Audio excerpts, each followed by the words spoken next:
ठीक है। आप देखो हिम्मत मत हारना, मैं तो पढ़ा ही रहा हूँ, मैं तो इंपॉर्टेंट क्वेश्चन वगैरह लेके आऊँगा यार। 18, 19, 20 है ना, इतने में तो सबको ही देते हैं वो।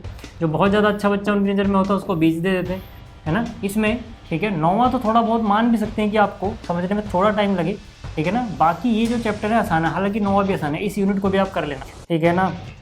1 divide by 1 plus mode x, इस तरह वाले जो क्वेश्चन आते हैं, डोमेन रेंज निकालो। हेलो वेलकम, क्या हाल चाल। तो देखो यार, आज इस वीडियो में हम बात करने वाले हैं कि कौन कौन सी यूनिट्स के कितने कितने मार्क्स हैं, मतलब मार्क्स डिस्ट्रीब्यूशन किस तरह से हुआ है, ठीक है। दूसरी बात हम करेंगे कि अगर आपने मान लो अब तक बहुत कुछ नहीं पढ़ा है और आपको ये भी चिंता है कि आप पास कैसे होगे क्लास 11th में, तो आपको पहले कौन कौन से चैप्टर करने चाहिए। तीसरी बात हम करेंगे कि मान लो आप ऐसे बच्चे हो, आप में से कुछ बच्चे ऐसे भी होंगे जिनकी तैयारी भी काफ़ी अच्छी खासी हो गई है ना, लेकिन वो अपनी परसेंटेज को थोड़ा और इंक्रीज करना चाहते हैं, तो वो कैसे कर सकते हैं। चलिए शुरुआत करते हैं। यहाँ पर देखो, पहली बात तो ये जो सीबीएसई ठीक है ना, आपका जो कोर्स स्ट्रक्चर रिलीज करता है जिसमें मार्क्स डिस्ट्रीब्यूशन होता है ना, उसके नीचे सारे चैप्टर होते हैं और वो कौन कौन से टॉपिक आ रहे हैं ये सब होता है, वो हिंदी मीडियम में रिलीज नहीं करता है। तो जो हिंदी मीडियम वाले बच्चे हैं उनको भी यहीं से समझना है ना। इसीलिए मैंने यहाँ पे चैप्टर लिख दिए कि कौन कौन सी यूनिट्स में कौन कौन से चैप्टर हैं, ताकि आप अगर हिंदी मीडियम से हैं या फिर आप इंग्लिश मीडियम से हैं तो आप समझ पाओ, ठीक है। तो पहले देखो मार्क्स डिस्ट्रीब्यूशन, देखो पहले जो आपके चैप्टर्स है ना उनके ग्रुप्स बना दिए गए है ना। जो सीबीएसई है वो चैप्टर वाइज मार्क्स नहीं बताता है आपको कि चैप्टर 1 से इतने नंबर आएंगे, चैप्टर 2 से इतने नंबर आएंगे, ऐसे नहीं बताता है। वो क्या करता है, कुछ चैप्टर को एक ग्रुप में डाल देता है और उस पूरे ग्रुप का मार्क्स बताता है आपको। वो जो ग्रुप होता है उसको बोला जाता है यूनिट, ठीक है। तो पहली बात तो आपको यूनिट समझ में आ गई। यूनिट का मतलब क्या है, ग्रुप ऑफ चैप्टर्स, कुछ चैप्टर्स का एक साथ ग्रुप कर दिया है। जैसे जो यूनिट 1 है सर, जो यूनिट 1 है सेट्स एंड फंक्शंस, अगर है ना हिंदी मीडियम वालों के लिए इसको हम क्या बोलेंगे कि भैया जो आपका समुच्चय और संबंध वाला चैप्टर है, ठीक है ना, वो इस यूनिट में आएंगे। तो देखो पहला जो चैप्टर है इसमें आप समुच्चय के बारे में पढ़ते हो, दूसरा जो चैप्टर है इसमें संबंध और फलन पढ़ते हो, और जो तीसरा चैप्टर है ना सर, जो तीसरा चैप्टर है ये भी फलन के बारे में है, त्रिकोणमितीय फलन है। तो मतलब जो भी संबंध एवं फलन हो गया या समुच्चय हो गया वो इन तीनों चैप्टर से रिलेटेड है। पहले में आप समुच्चय के बारे में पढ़ते हो, दूसरे में संबंध एवं फलन, तीसरे में भी फलन ही पढ़ते हो लेकिन वो स्पेशल टाइप का, इसमें आप ट्रिग्नोमेट्रिक फलन पढ़ते हो, है ना। तो ये तीनों एक यूनिट में रहेंगे सर, और ये तीनों 23 नंबर के हैं टोटल, है ना, सबको मिला के 23 नंबर।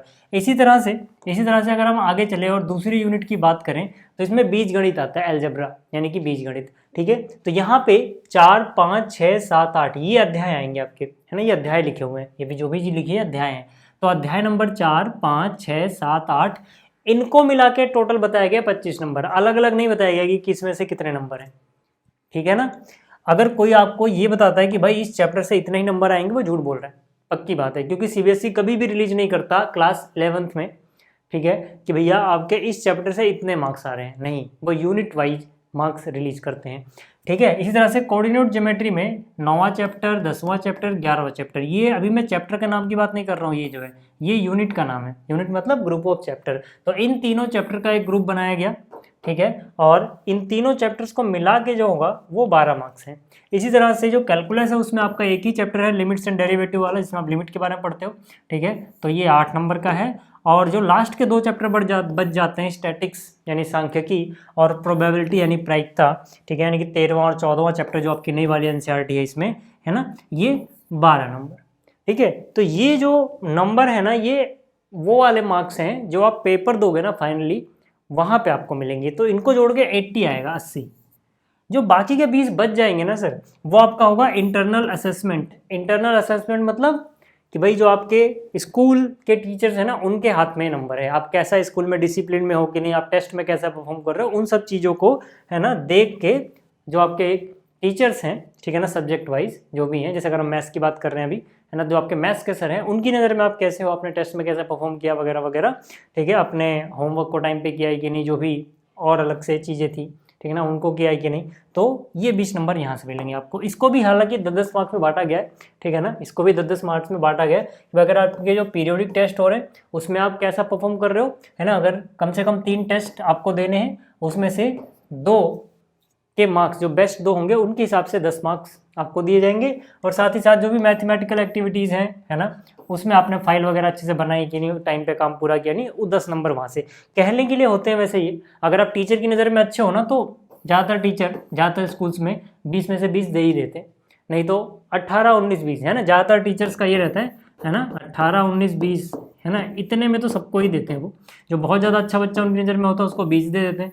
जो थोड़े है ना, उनको लगता है कि अपना काम टाइम वगैरह पर नहीं कर रहे हैं तो उनको वो है ना 18 तक तो दे ही देते हैं। अगर किस्मत ख़राब नहीं है बच्चे की तो 18 तक तो मिल ही जाते हैं, ठीक है ना। हाँ, अगर किस्मत ख़राब है तो भाई कुछ कह नहीं सकते, ठीक है ना। आपने कुछ कांड किया हो स्कूल में ऐसा जिसमें टीचर की नज़र में आप एकदम घूम रहे हो तो बात अलग हो सकती है, ठीक है। देखो ये तो हो गया ऐसे, ठीक। अब बात करते हैं कि मान लो है ना, पहले उन बच्चों की बात करते हैं जिन्होंने अब तक नहीं पढ़ाया ज़्यादा, ठीक है। अभी अक्टूबर आ गया है या फिर अगर नवंबर में भी देख रहे हो, सिचुएशन लगभग सेम ही रहती है अक्टूबर नवंबर, ठीक है। तो मान लो ठीक है ना कि अभी चल रहा है अक्टूबर, अभी मैं मान के चल रहा हूँ चाहे आप अक्टूबर में वीडियो देख रहे हो या फिर नवंबर में देख रहे हो और आपने कुछ नहीं पढ़ा है सर, ठीक है ना। अब देखो अभी हम बात कर रहे हैं इन 80 नंबर्स की, है ना, जो आपके हाथ में है डायरेक्टली। तो 80 में से देखो पास होने के लिए आपको चाहिए 27 नंबर, है ना। जिन बच्चों को बिल्कुल पास होने तक का डर है पहले हम उनकी बात करेंगे, है ना। फिर हम बात करेंगे जिनको 90% लाना है, 95% लाना है, वो थोड़ा देर रुक जाओ, है ना। पहले जिनको पासिंग मार्क्स चाहिए ना, क्योंकि बहुत सारे बच्चे क्लास 11 में डरे होते हैं, उनको लगता है कि यार पासिंग मार्क्स कैसे आएंगे, जबकि ये सारी चीज़ें बहुत आसान है।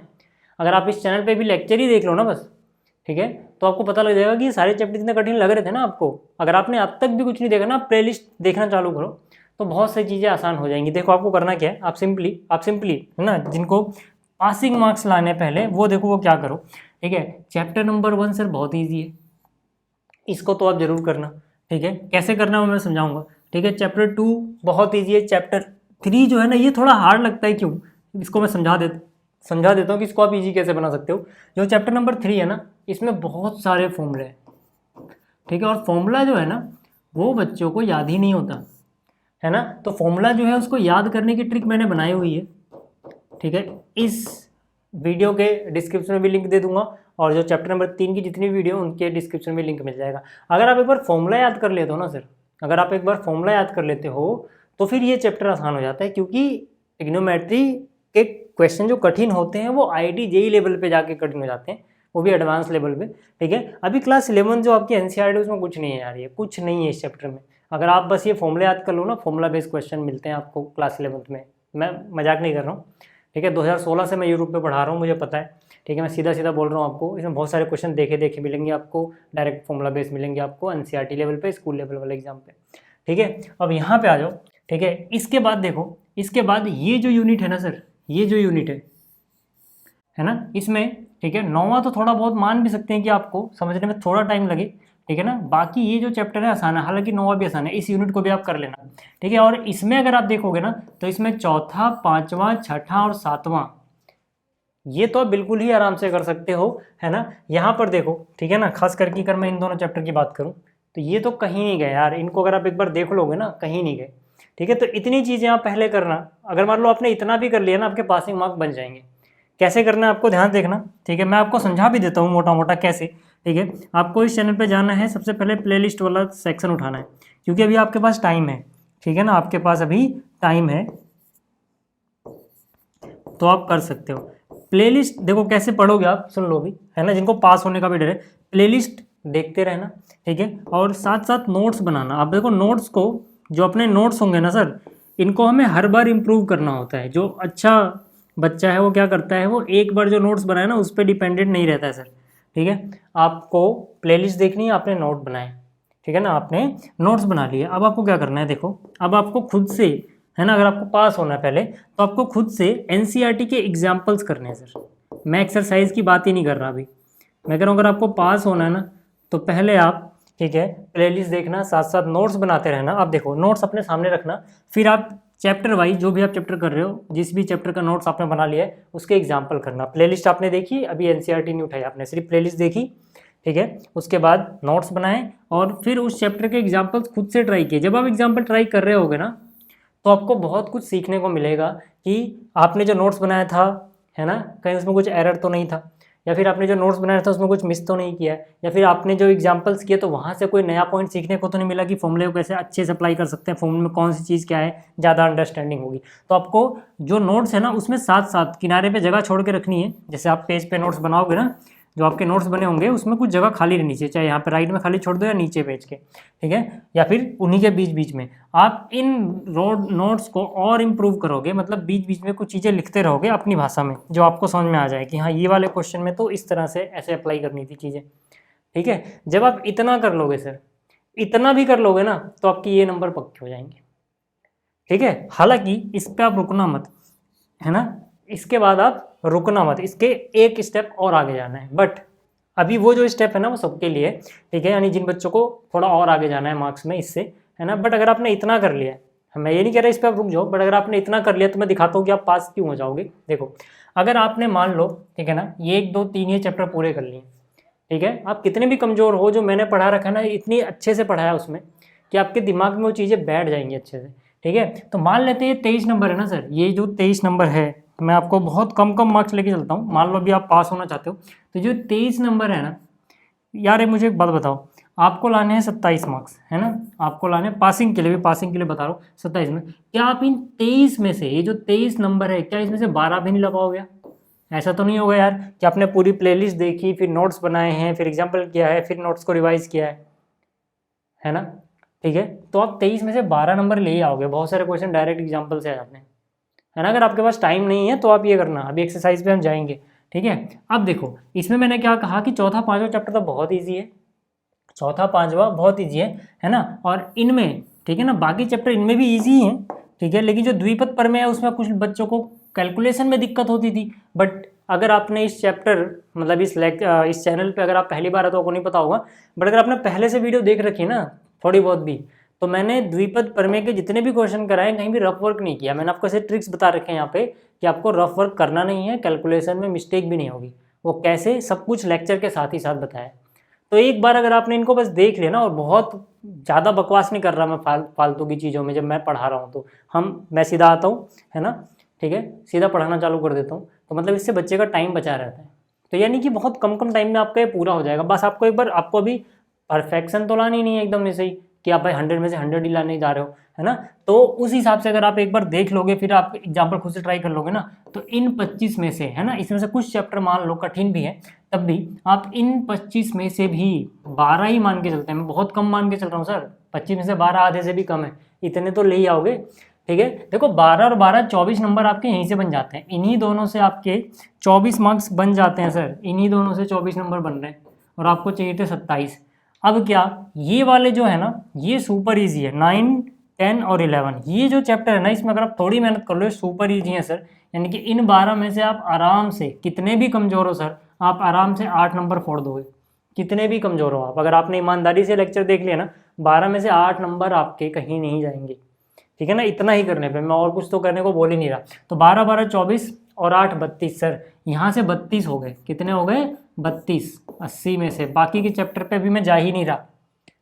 अब अगर आपको लगता है कि हम इतने भी नहीं ला पाएंगे तो सोचो, मैं ये थोड़ी कह रहा हूँ कि इनको मत देखो, इनको भी देखना, इनको भी देखना। अगर मान लो इस 32 में से कुछ कम रह जाते हैं तो वो यहाँ से पूरे हो जाएंगे, मतलब आप कितने भी कमजोर हो, 80 में से 32 लाने से आपको कोई नहीं रोक पाएगा। मैं ये उन बच्चों की बात करूँ जो बिल्कुल ही वीक हैं सर, बिल्कुल ही वीक हैं जो। अब बात करते हैं उन बच्चों की, है ना, यहाँ तक हो गया। मैं ये कह रहा हूँ कि ये चैप्टर भी कर लेना, ये चैप्टर भी कर लेना, है ना। अब बात करते हैं उन बच्चों की जो पहले से अच्छा कर रहे हैं, जो पहले से थोड़ा अच्छा कर रहे हैं, लेकिन वो चाहते हैं यार कि नहीं भाई 95 90, है ना, एटलीस्ट 90% तो आने चाहिए, है ना, वो ये सोच रहे हैं। तो वो बच्चे क्या करें, उनको देखो, ठीक है ना, वो बच्चे क्या करेंगे, देखो जरा ध्यान से देखना, ठीक है। और ये चीज़ आपको भी करनी है, अगर आपने पहला स्टेप कर लिया है कि आप पास तो हो जा रहे हो, है ना, आपके 27 32, है ना, जो आपने 27 रखा था मान लो 32 35 तक आ जा रहे हैं, लेकिन फिर आपको, है ना, और अच्छा जाना है। देखो अभी हम बात क्या कर रहे हैं, अभी हम बात कर रहे हैं उन बच्चों की जिनके 80 में से, है ना, जिनको 80 में से 90% कम से कम लाने हैं, है ना, मैं 90 नंबर नहीं बोल रहा हूँ, 90% बोल रहा हूँ। 80 का 90% कितना होता है 72, 72, है ना। तो कम से कम उनको 90% लाने नहीं, 80 में से कम 72 लाने पड़ेंगे, 72 प्लस मान के चल रहे हैं, 72 है उससे ज़्यादा लेके आने, ताकि उनके 90% बन जाए, ठीक है। और ये वो बच्चे हैं जो, जाहिर सी बात है यार, अगर आप 90% लाना चाहते हो तो ऐसा तो नहीं है कि अभी आपने पासिंग की भी तैयारी नहीं करी होगी, फिर तो बेवकूफ़ी हो गई ना, वो तो मतलब हवा में, ठीक है ना, सपना देख रहे हो बस। हाँ, लेकिन अगर आप सच में ऐसे बच्चे हो जिनके 80 में से अगर अभी मान लो उनसे पेपर कराया जाए, तो उनको इतना कॉन्फिडेंस है यार कि मैं 80 में से 72 तक तो नहीं पहुंच पा रहा हूँ, लेकिन सर मैं यूँ मान के चल लो 80 में से 48-50 तक पहुंच जा रहा हूँ, है ना, मैं 45 ही मान के चलता हूँ। इतना तो अगर आप अभी पहुंच जाते हो, मतलब अगर आपसे अभी पेपर लिया जाए तो आपको इतना कॉन्फिडेंस है सर मैं 80 में से 45 तक तो पहुंच जाऊँगा, और मुझे जाना है यहाँ पर, मुझे यहाँ से यहाँ पे जाना है सर, है ना, 72 प्लस। ठीक, तो आपको क्या करना है सर, ध्यान देखना। मतलब अगर कोई बच्चा, देखो मैं आपको थिंकिंग प्रोसेस बता दे रहा हूँ, अगर सच में कोई बच्चा अभी 80 में से 45 ला पा रहा है, इसका मतलब है कि उसको इन चैप्टर्स में कॉन्फिडेंस तो है कि मैं कर तो ले रहा हूँ, मतलब हर चैप्टर उसे थोड़ा बहुत आता है, हर चैप्टर उसे थोड़ा बहुत आता है, लेकिन उसके नंबर पता है कहाँ कट रहे हैं, क्योंकि इन चैप्टर्स में से कुछ चीज़ें ऐसी हैं जहाँ से कुछ ट्रिकी क्वेश्चंस बन सकते हैं और बच्चा वहीं एरर कर दे रहा है। जैसे सबसे पहले ये वाला चैप्टर देखो, ठीक है, चैप्टर नंबर 3, जिन बच्चों को वहाँ से यहाँ जाना है, मतलब इतने नंबर ले आ रहे हैं, वो सबसे पहले क्या करना, चैप्टर नंबर 3 अपना मजबूत करना। इसका एक और फायदा है सर, ये जो चैप्टर नंबर 3 है ना, ये आपको पूरी लाइफ ही काम आएगा। मैं अगर चाहे बात कर रहा हूँ क्लास 12th की, ठीक है, या फिर हम बात करें क्लास 12th से भी आगे, जब भी आप मैथ पढ़ोगे, जब तक ट्रिग्नोमेट्री आपका पीछा नहीं छोड़ने वाली है, ठीक है। तो इसको अच्छे से कर लेना। इसके लिए क्या करोगे, यहाँ तक आने के बाद इतना तो आपको करना ही है, ठीक है, इतना तो आपको करना ही है। इसके बाद, है ना, इसके बाद जो ये वाला स्टेप था, तो सबको करना है।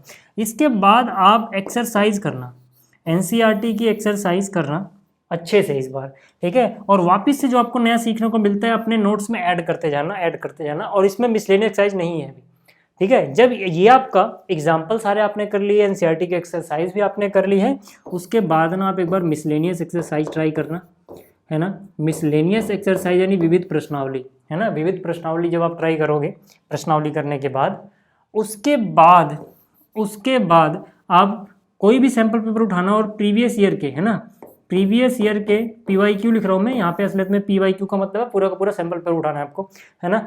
PYQ कर लेना सर, हर एक सब्जेक्ट के कम से कम 5, ज़्यादा कर पाओ तो अच्छी बात है, कम से कम 5 प्रीवियस ईयर के पूरे सैम्पल पेपर, ठीक है ना, आपको करने हैं, ठीक है, इतना आप कर लेना सर।